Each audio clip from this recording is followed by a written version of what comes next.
আসসালামু আলাইকুম। আমন্ত্রণ জানাচ্ছি ফভ টিভি নিউজ আপডেটে। সঙ্গে আছি আমি ইমতিয়াজ আহমেদ। শুরুতেই সংবাদ শিরোনাম। শিক্ষিকাকে জুতাপেটা করা সেই বিএনপি নেতা বহিষ্কার, একই দিনে রাজধানী সহ ৩ স্থানে ছাত্রদল শিবিরের সংঘর্ষ। হঠাৎ কেন এনসিপিতে যোগ দিচ্ছে বিএনপির ৩,০০০ নেতাকর্মী ও সেলিব্রিটিরা? ইরানের বিরুদ্ধে আবারও যুদ্ধ করতে চায় ইসরায়েল, ট্রাম্পের সবুজ সংকেতের অপেক্ষা। হঠাৎ ভারতকে নরক বললেন ট্রাম্প, যা বলছে নয়াদিল্লি। হরমুজ দখলে নিতে যুক্তরাষ্ট্রের নতুন পরিকল্পনা ফাঁস। এবার বিস্তারিত। রাজশাহীর দুর্গাপুরে দাউকান্দি সরকারি বিশ্ববিদ্যালয় কলেজে ঢুকে ভাঙচুর ও একজন শিক্ষিকাকে জুতাপেটা করার ঘটনায় সেই অভিযুক্ত বিএনপি নেতা আকবর আলীকে বহিষ্কার করেছে বিএনপি। ২৪ এপ্রিল সকালে বিএনপির সিনিয়র যুগ্ম মহাসচিব অ্যাডভোকেট রুহুল কবির রিজভী স্বাক্ষরিত এক সংবাদ বিজ্ঞপ্তিতে এ বহিষ্কারাদেশ দেওয়া হয়। এতে বলা হয়েছে, রাজশাহীর দুর্গাপুরে দাউকান্দি সরকারি বিশ্ববিদ্যালয় কলেজে ঢুকে ভাঙচুর ও একজন শিক্ষিকার সঙ্গে অশোভন আচরণের ঘটনা ঘটিয়েছেন দুর্গাপুর উপজেলার জয়নগর ইউনিয়ন বিএনপির সহসভাপতি আকবর আলী। সুতরাং দলীয় নীতি, আদর্শ ও শৃঙ্খলা পরিপন্থী কার্যকলাপের জড়িত থাকার সুস্পষ্ট অভিযোগে রাজশাহী জেলাধীন দুর্গাপুর উপজেলার জয়নগর ইউনিয়ন বিএনপির সহসভাপতি আকবর আলীকে বিএনপির প্রাথমিক সদস্য সহ সব পর্যায়ের দলীয় পদ থেকে বহিষ্কার করা হয়েছে। ছাত্রদল ও ছাত্র শিবিরের মধ্যে উত্তেজনা বেড়েছে। বৃহস্পতিবার রাজধানীর শাহবাগ সহ দেশের ৩ স্থানে এই দুই ছাত্র সংগঠনের নেতাকর্মীদের মধ্যে সংঘর্ষের ঘটনা ঘটেছে। দুপুরে পাবনার ঈশ্বরদী সরকারি কলেজে, সন্ধ্যায় কুমিল্লা পলিটেকনিক ক্যাম্পাসে এবং রাত ৮টায় শাহবাগে সংঘর্ষ হয়। রাজধানীর শাহবাগে বৃহস্পতিবার রাত ৮টার দিকে ঢাকা বিশ্ববিদ্যালয় কেন্দ্রীয় ছাত্র সংসদের দুই নেতা এবি জোবায়ের ও মোসাদ্দেক আলী ইবনে মোহাম্মদের উপর হামলা করেছেন ছাত্রদলের নেতাকর্মী। প্রত্যক্ষদর্শী ও সংশ্লিষ্ট সূত্রে জানা গেছে, শাহবাগ থানার সামনে ছাত্রদল ও ছাত্র শিবিরের নেতাকর্মীদের মধ্যে উত্তেজনা সৃষ্টি হলে এক পর্যায়ে ধাওয়া পাল্টা ধাওয়ার ঘটনা ঘটে। পরিস্থিতি উত্তপ্ত হয়ে উঠলে উভয় পক্ষ সংঘর্ষে জড়িয়ে পড়ে। এক পর্যায়ে হামলার মুখে ডাকসুর সাহিত্য ও সংস্কৃতি বিষয়ক সম্পাদক মোসাদ্দিক আলী ও সমাজসেবা সম্পাদক এবি জোবায়ের শাহবাগ থানার ভেতরে আশ্রয় নেন। তবে অভিযোগ রয়েছে, সংঘর্ষের মধ্যে ছাত্রদলের নেতাকর্মীরা থানার ভেতরে ঢুকে মোসাদ্দিকের উপর হামলা চালায়। এতে তিনি আহত হন। কুমিল্লা পলিটেকনিক ইনস্টিটিউটে বৃহস্পতিবার সন্ধ্যায় ছাত্রদল ও ছাত্র শিবিরের মধ্যে সংঘর্ষের ঘটনা ঘটে। এই ঘটনায় উভয় পক্ষের ১০ জন আহত হয়েছেন। আহতদের বিভিন্ন হাসপাতালে চিকিৎসা দেওয়া হচ্ছে।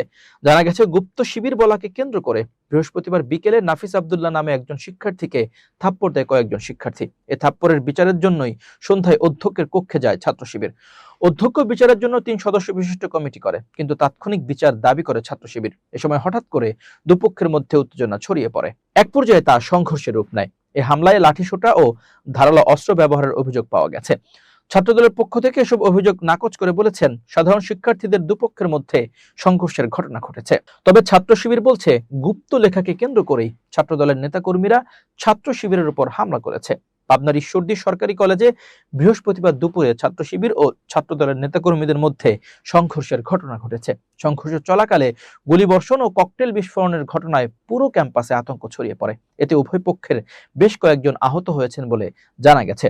ছাত্রদলের পক্ষ থেকে এসব অভিযোগ নাকচ করে বলেছেন, সাধারণ শিক্ষার্থীদের দুপক্ষের মধ্যে সংঘর্ষের ঘটনা ঘটেছে। তবে ছাত্র শিবির বলছে, গুপ্ত লেখাকে কেন্দ্র করেই ছাত্রদলের নেতাকর্মীরা ছাত্র শিবিরের উপর হামলা করেছে। এর আগে গত মঙ্গলবার সকালে গুপ্ত লেখা নিয়ে চট্টগ্রামের সরকারি সিটি কলেজে ছাত্রদল ও ছাত্র শিবিরের মধ্যে সংঘর্ষের ঘটনা ঘটে। এতে ২০ জন আহত হন। এই ঘটনার পর থেকে দেশের বিভিন্ন স্থানে ছাত্রদল ও শিবিরের মধ্যে উত্তেজনা বিরাজ করছে। বিএনপি থেকে বহিষ্কৃত যুবদলের সাবেক সাংগঠনিক সম্পাদক ইসহাক সরকার এনসিপিতে যোগ দিয়েছেন। শুক্রবার ২৪ এপ্রিল বিকেলে রাজধানীর ইনস্টিটিউট অব ডিপ্লোমা ইঞ্জিনিয়ার্স বাংলাদেশে আইডিইবি রাজনৈতিক নেতা ও নাগরিকদের এনসিপিতে যোগদান শীর্ষক অনুষ্ঠানে তিনি এনসিপিতে যোগ দেন। একই অনুষ্ঠানে কন্টেন্ট ক্রিয়েটর নুরুজ্জামান কাফি, আওয়ামী লীগ সরকারের আমলে রেলের অনিয়ম নিয়ে আন্দোলন করে আলোচনায় আসা ঢাকা বিশ্ববিদ্যালয়ের সাবেক শিক্ষার্থী মহিউদ্দিন রনিও এনসিপিতে যোগ দিয়েছেন। এছাড়া অবিভক্ত বাংলার মুখ্যমন্ত্রী শেরে বাংলা এ.কে ফজলুল হকের নাতনি ফেরসামিন হক ইকবাল ফ্লোরা ও এনসিপিতে যোগ দেওয়ার কথা বলেন। তবে বিদেশে থাকায় অনুষ্ঠানে সশরীরে উপস্থিত থাকতে পারেননি তিনি। এই অনুষ্ঠানে এনসিপির আহ্বায়ক ও জাতীয় সংসদের বিরোধী দলীয় চিফ হুইপ নাহিদ ইসলাম সহ দলটির শীর্ষ পর্যায়ের কয়েকজন নেতা উপস্থিত ছিলেন।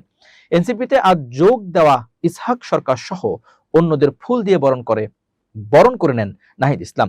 এর আগে গত এপ্রিল এবি পার্টি, আপ বাংলাদেশ ও বৈষম্য বিরোধী ছাত্র আন্দোলনের ৪৪ জন নেতা এনসিপিতে যোগ দেন। এবার ইরান যুক্তরাষ্ট্র যুদ্ধ পরিস্থিতির খবর। ইসরায়েলের প্রতিরক্ষা মন্ত্রী ইসরায়েল কাটজ বৃহস্পতিবার ২৩ এপ্রিল বলেছেন, ইসরায়েল ইরানের বিরুদ্ধে যুদ্ধ পুনরায় শুরু করতে প্রস্তুত। তারা যুক্তরাষ্ট্রের সবুজ সংকেতের অপেক্ষায় আছে। এক ভিডিও বিবৃতিতে কাটজ বলেন, ইসরায়েলি সেনাবাহিনী প্রতিরক্ষামূলক ও আক্রমণাত্মক উভয় দিক থেকেই প্রস্তুত এবং লক্ষ্যবস্তুগুলো চিহ্নিত করা হয়েছে। তিনি আরো বলেন, আমরা যুক্তরাষ্ট্রের সবুজ সংকেতের অপেক্ষায় আছি, প্রথমত খামেনি বংশধারাকে সম্পূর্ণভাবে নির্মূল করার জন্য এবং পাশাপাশি ইরানকে অন্ধকার যুগ ও পাথর যুগে ফিরিয়ে নিতে তাদের গুরুত্বপূর্ণ জ্বালানি ও বিদ্যুৎ অবকাঠামো ধ্বংস করার মাধ্যমে তাদের জাতীয় অর্থনৈতিক কাঠামো ভেঙে ফেলার জন্য।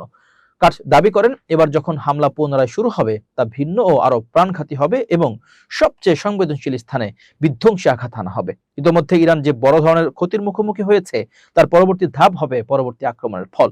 সেটি তাদের ভিত্তি কাঁপিয়ে দেবে। এদিকে মার্কিন প্রেসিডেন্ট ডোনাল্ড ট্রাম্প মঙ্গলবার ঘোষণা করেছেন, ইরান ও যুক্তরাষ্ট্রের মধ্যে চলমান যুদ্ধবিরতির মেয়াদ অনির্দিষ্টকালের জন্য বাড়ানো হয়েছে। এটি ৮ এপ্রিল কার্যকর হয়েছিল এবং তেহরানের সঙ্গে আলোচনার জন্য সময় তৈরি করার উদ্দেশ্যে বাড়ানো হয়েছে। নতুন আলোচনার পরিকল্পনা পাকিস্তানে হওয়ার কথা থাকলেও তা বর্তমানে অনিশ্চয়তার মুখে পড়েছে। মার্কিন প্রেসিডেন্ট ডোনাল্ড ট্রাম্পের একটি সাম্প্রতিক মন্তব্যকে কেন্দ্র করে ভারত ও যুক্তরাষ্ট্রের মধ্যকার দীর্ঘদিনের বন্ধুত্বের সম্পর্কে নতুন করে টানাপোড়েন শুরু হয়েছে। সামাজিক যোগাযোগ মাধ্যমে জন্মসূত্রে মার্কিন নাগরিকত্ব বাতিলের সপক্ষে যুক্তি দিতে গিয়ে ডোনাল্ড ট্রাম্প ভারতকে অত্যন্ত অপমানজনকভাবে নরক বলে অভিহিত করেছেন। ট্রাম্পের এই মন্তব্য কেবল ভারত সরকারকে ক্ষুব্ধ করেনি, বরং যুক্তরাষ্ট্রের প্রভাবশালী ভারতীয় আমেরিকান সম্প্রদায় ও আইন প্রণেতাদের মধ্যেও তীব্র প্রতিক্রিয়া সৃষ্টি করেছে। ট্রাম্পের শেয়ার করা সেই পোস্টে অভিযোগ করা হয়, ভারত ও চীনের মতো দেশগুলো থেকে আসা অভিবাসীরা যুক্তরাষ্ট্রে তাদের সন্তানদের জন্ম দিয়ে তাৎক্ষণিক নাগরিকত্ব সুবিধা গ্রহণ করেছে এবং এরপর পুরো পরিবারকে সেখানে নিয়ে আসছে। এছাড়া কারিগরি বা টেক সেক্টর কর্মরত ভারতীয়দের সম্পর্কেও অবমাননাকর মন্তব্য করা হয়। সেখানে বলা হয়, ভারতীয় অভিবাসীরা তাদের কর্মস্থলে সাদা চামড়ার স্থানীয় মার্কিনীদের বদলে নিজেদের দেশের লোকদের প্রাধান্য দিচ্ছে। ভারতের পররাষ্ট্র মন্ত্রণালয়ের মুখপাত্র রণধীর জয়সওয়াল এক আনুষ্ঠানিক বিবৃতিতে এই মন্তব্যের কঠোর সমালোচনা করেছেন। তিনি বলেন, প্রেসিডেন্ট ট্রাম্পের এই বক্তব্যটি স্পষ্টতই ভুল তথ্য নির্ভর, অনুপযুক্ত এবং কুরুচিপূর্ণ। জয়সওয়াল আরও যোগ করেন, ভারত ও যুক্তরাষ্ট্রের মধ্যকার সম্পর্ক সব সময় পারস্পরিক শ্রদ্ধা এবং অভিন্ন লক্ষ্যের উপর ভিত্তি করে গড়ে উঠেছে। ট্রাম্পের এই মন্তব্য কোনোভাবেই সেই বাস্তবতাকে প্রতিফলিত করে না। মার্কিন কংগ্রেসের দীর্ঘমেয়াদী সদস্য এবং ভারতীয় বংশোদ্ভূত অমি বেরা ট্রাম্পের সমালোচনা করে বলেছেন, একজন ধনী ও প্রভাবশালী পরিবারের জন্ম নেওয়া ব্যক্তির পক্ষে অভিবাসীদের কঠোর পরিশ্রম বোঝা সম্ভব নয়। তিনি ট্রাম্পের এই বক্তব্যকে প্রেসিডেন্টের মর্যাদার অবমাননা বলে উল্লেখ করেছেন। রাজা কৃষ্ণমূর্তিও এই ঘটনাকে দুর্ভাগ্যজনক বলে আখ্যা দিয়েছেন। তিনি মনে করেন এটি যুক্তরাষ্ট্রের উদ্ভাবনী শক্তি ও গণতান্ত্রিক মূল্যবোধকে খাটো করেছে। বিশেষজ্ঞদের মতে ডোনাল্ড ট্রাম্পের এই মন্তব্য আগামী মাসে মার্কিন পররাষ্ট্রমন্ত্রী মার্কো রুবিওর ভারত সফরের আগে এক অস্বস্তিকর পরিস্থিতির জন্ম দিল। গত ২ দশকে ভারত ও যুক্তরাষ্ট্রের মধ্যে প্রতিরক্ষা, বাণিজ্য এবং প্রযুক্তিতে যে বিশাল অংশীদারিত্ব গড়ে উঠেছে, ট্রাম্পের এই আমেরিকা ফার্স্ট ও কড়া অভিবাসন নীতি তার সামনে একটি বড় বাধা হয়ে দাঁড়াতে পারে বলে ধারণা করা হচ্ছে। বিশেষ করে H-1B ভিসা ও দ্বিপাক্ষিক বাণিজ্য চুক্তির ক্ষেত্রে এর নেতিবাচক প্রভাব পড়ার আশঙ্কা করছেন রাজনৈতিক বিশ্লেষকেরা। ফ্রান্সের প্রেসিডেন্ট এমানুয়েল ম্যাক্রো জানিয়েছেন, তার বর্তমান মেয়াদ শেষ হলে তিনি আর রাজনীতিতে সক্রিয় থাকবেন না। সংবিধান অনুযায়ী ২ মেয়াদ পূর্ণ করে ২০২৭ সালে এলিসি প্রাসাদ ছাড়ার পর নতুন কোনো রাজনৈতিক ভূমিকায় ফেরার পরিকল্পনা নেই বলেও তিনি স্পষ্ট করেছেন। শুক্রবার ২৪ এপ্রিল এক প্রতিবেদনে তথ্য জানিয়েছে বার্তা সংস্থা আনাদোলু এজেন্সি। বার্তা সংস্থাটি তাদের খবরে বলেছে, প্রেসিডেন্ট হওয়ার আগে যেমন তিনি রাজনীতিতে জড়িত ছিলেন না, দায়িত্ব শেষ হওয়ার পরও তেমনই রাজনীতির বাইরে থাকার ইচ্ছা প্রকাশ করেছেন ম্যাক্রো। গ্রিক সাইপ্রাস প্রশাসনের শিক্ষার্থীদের সঙ্গে এক আলোচনায় তিনি বলেন, তার শেষ মেয়াদের সবচেয়ে বড় চ্যালেঞ্জ হলো আগের সাফল্যগুলো ধরে রাখা এবং এগিয়ে নেওয়া, পাশাপাশি যেসব কাজ সঠিকভাবে সম্পন্ন হয়নি সেগুলো পুনর্বিবেচনা করা। তার মতে অর্জন ও অসম্পূর্ণ সংস্কারের মধ্যে ভারসাম্য বজায় রাখাই এখন প্রধান কাজ। সংবাদ মাধ্যম বলছে, বৃহস্পতিবার ও শুক্রবার অনুষ্ঠিত ইউরোপীয় কাউন্সিলের আনুষ্ঠানিক বৈঠক উপলক্ষে নিকোসিয়া সফর করেন প্রেসিডেন্ট ম্যাক্রো। সেখানে তাকে স্বাগত জানান গ্রিক সাইপ্রাস প্রশাসনের নেতা নিকোস ক্রিস্টোডুলিদেস। চলতি বছরের প্রথম ভাগে তথা জানুয়ারি থেকে জুন পর্যন্ত ইউরোপীয় কাউন্সিলের সভাপতির দায়িত্ব পালন করছে সাইপ্রাস। মূলত ইইউ কাউন্সিলের সভাপতিত্ব প্রতি ৬ মাস অন্তর সদস্য দেশগুলোর মধ্যে আবর্তিত হয়ে থাকে। প্রিয় দর্শক, শেষ করছি ফফ টিভি নিউজ আপডেট। আজ এই পর্যন্তই। ভিন্ন খবর নিয়ে দেখা হবে অন্যদিন। নিজেকে আপডেট রাখতে সাবস্ক্রাইব করুন চ্যানেলটি। নিয়মিত লাইক, কমেন্ট ও শেয়ার করে ছড়িয়ে দিন সর্বত্র। সুস্থ থাকুন, নিরাপদে থাকুন। আল্লাহ হাফেজ।